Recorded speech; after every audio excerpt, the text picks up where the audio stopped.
Darren Ganji here with Sean Cole for SRT Inside Sim Racing, and got a special report here on the Ferrari F430 force feedback racing wheel, and got our hands on one before anybody does, really. It's not available yet. It's actually should be available any day now. Brand new wheel. Yeah, and pedal unit, and it's going to retail for suggested retail price is $160, but probably going to be less than that. We're assuming when it comes out. Usually comes in a little less than that.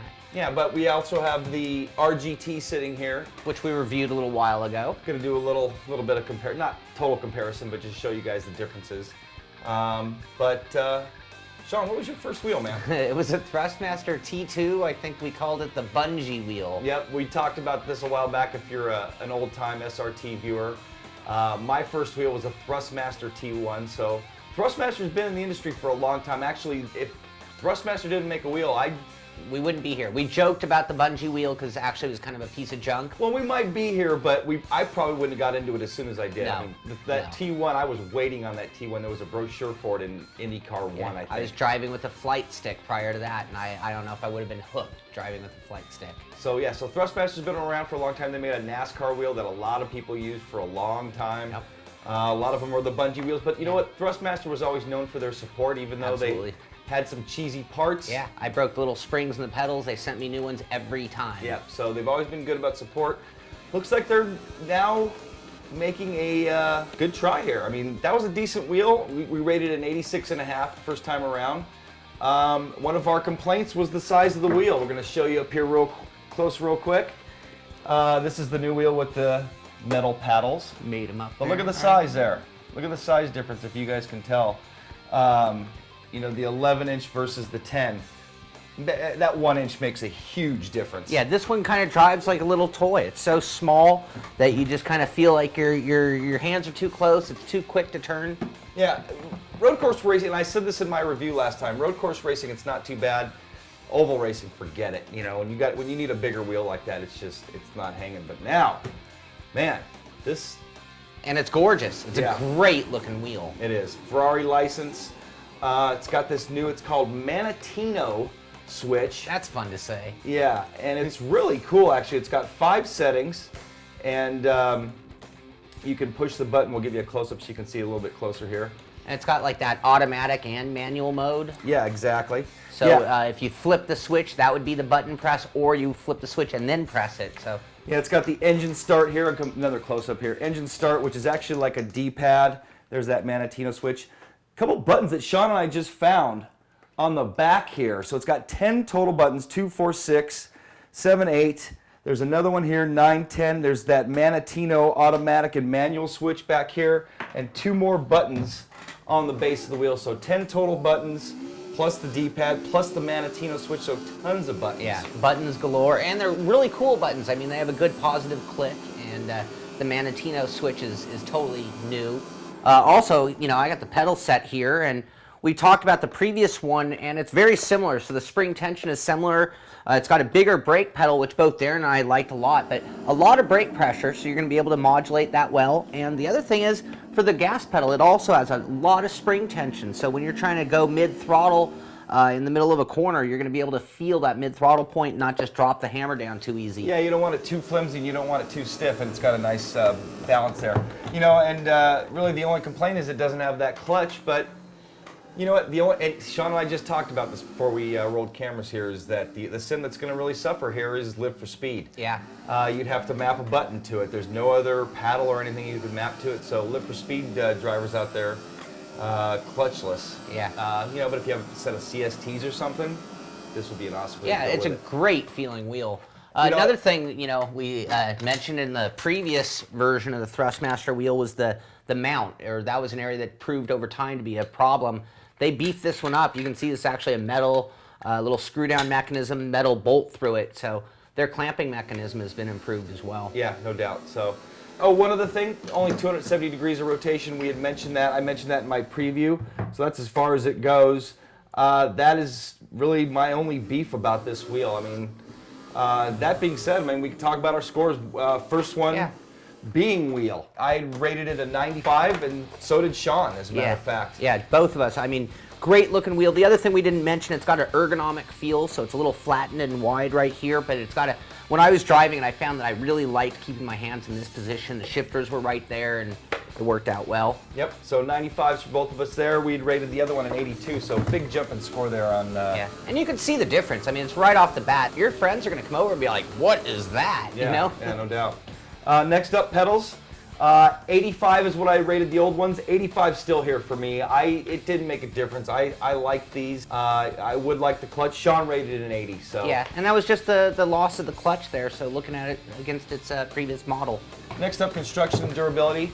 85 last time on the RGT, and then again we just mentioned the clamping mechanism there. Over time proved to be weak. Hadn't known that when we had originally reviewed the RGT. So Also the paddle. Yeah, there was problems with the paddles, but you know they got these new metal paddles, which we just talked about. Not going to break those. Exactly. So that's a nice set, and they feel really nice, and so our ratings actually stayed. My rating stayed the same, 85, and so did Sean's on construction and durability. Yeah, I think the original wheel would have come down a little bit, but they've improved it and kind of maintained that score. Yeah, definitely. It would have come down probably into the high 70s or 80 or so, but that definitely has made a big difference. Next, mounting and installation stayed the same, 90s across the board. And again, that's a nice clamp. That clamp, you know, we hooked it up to the Virtual Roadster. You can hook it up to any table. It's really durable and versatile. The other thing and keeps it, you know, secure. Yeah, the other thing I'm going to point out, unlike the Logitech or the Porsche wheel, there's a good amount of distance between the bolt position and the back mount. So if you have a very shallow desk, this is deeper than a lot of the other wheels, but it actually works out well. It's putting the pressure in the middle of the wheel, holds it down real well. Yep, it definitely does. Next up, force feedback is a new category for the wheel here. I gave it an 85, and so did Sean. We usually rank things pretty closely. We review these things together, but both gave it 85. Nice, solid, smooth force feedback feeling. I tried it in iRacing, tried it in R-Factor, tried it in GTR Evolution. Felt great in all three sims. And Darren actually caught this about the wheel, but the center position, it's got one of the most comfortable center positions for a force feedback wheel. There's no oscillation or anything you're fighting, and you can really roll out of center into the turn-in real well with that wheel. Yeah, and that's one thing that's missing in the G25. It's got that little dead spot in the center, and this doesn't have that, from what I could tell. Next up, cost. Number 7 in our ratings here. Cost, like we said, it's coming in at about 160. We think it's going to be a little bit less, and that's a little bit high right now. You can get a DF GT for 129, but yeah, honestly, and this wheel's quite a bit less as well. So yeah, honestly though, if I had my choice between this and a Logitech Driving Force GT, these pedals are much better than the Driving Force GT no pedals. contest. It is missing the 900 degrees of rotation, but I love this wheel. I like the paddles. I like the paddles a lot better. So I would go with this wheel. I think in the long run, especially if I was just going to be racing like iRacing or something, it would definitely live for speed though. DFGT, same problem. Yeah. And a lot of the wheels, other than this wheel, don't come with a clutch at that price point. So that's pretty normal. And last but not least, functionality. We both gave it 90s, and the last time 85, and that includes, you know, the sims that it works with. You know, again, the Live for Speed's gonna be missing out. So lots of functionality here, all these different buttons. I love the button on the back. You know, that gives it more functionality for me. Love the paddle shifters. So 90s there across the board. I'm going to say something there too. Again, comparing it to the previous wheel, or what we're thinking of as the previous wheel, that extra ergonomic feel, the extra quality of the wheel itself and the paddle shifters, it really brought the score up comparing it to the old wheel, even though it was losing the clutch. Yep, no doubt. And it's got the immersion force feedback technology. Comes with a driver disc that plug and play ability. We gave it 90s. I had it running in iRacing within minutes. Yep. So overall, let's see here. I gave it an 88.5 and Sean gave it an 88.1. So we're right in the ballpark usually. It's pretty rare that him and I rate something unsimilarly. And the last time, like we mentioned, the RGT got an 86.5. So my final thoughts on it, we'll talk about our final thoughts. Again, love the new 11-inch diameter. It's definitely made a big difference. Love the Manetti switch, the paddle shifters. I'd say one of the cons, the 900 degrees of rotation, no clutch. And one of the other things that, a lot of the PC wheels now is functionality or the cross compatibility with the PS3. This wheel does not have that. No, PC only. Yeah, so that would have been nice, but PC racing only. This is definitely a nice wheel. Yeah. All right. Well, let me tell you what I think. At this price point, this just became my favorite sub $200 wheel. A lot of it comes down to the quality of the case. This is a really nice feeling wheel. I've said it a few times. I love this switch and what it can do, and being able to put it at any position, press it down. Again, at this price point, this is the most bang for the buck you're going to get.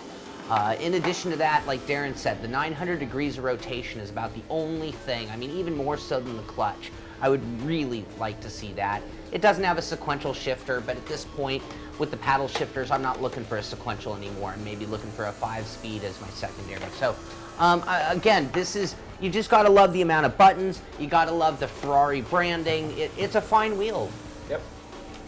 That being said, Thrustmaster, Ferrari, I'm sorry, did I cut you off there, Sean? No, I was all done there. Right on. So Ferrari F430, they got the Ferrari licensing on this thing. F430 force feedback racing wheel, and definitely recommend it. It's a great wheel, especially for somebody just starting out. Sean, any last thoughts? No, out of here. I'm impressed. We get a lot of wheels in here. Some are good, some are bad. This was a fun wheel, and I'll be using it plenty in the future. Yeah, I'm looking forward to seeing what Thrustmaster has, for their plans in the future. Great job there, Thrustmaster. So anyway, Darren Ganji, Sean Cole, we're out of here. See you later.